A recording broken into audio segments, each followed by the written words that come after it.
How to automate Asana into Slack. You can do this in 7 steps. 1. Open Slack and click on Apps in the left sidebar. Then, search for Asana in the Slack app directory.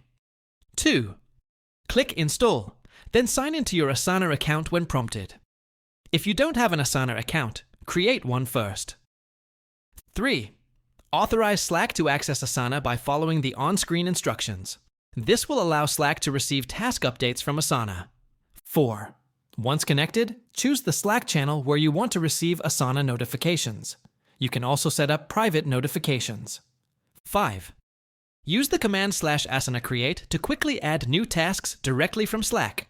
You can also use /Asana link to attach Slack messages to Asana tasks. 6. Adjust your notification preferences so that you only receive relevant Asana updates inside Slack. This prevents unnecessary distractions.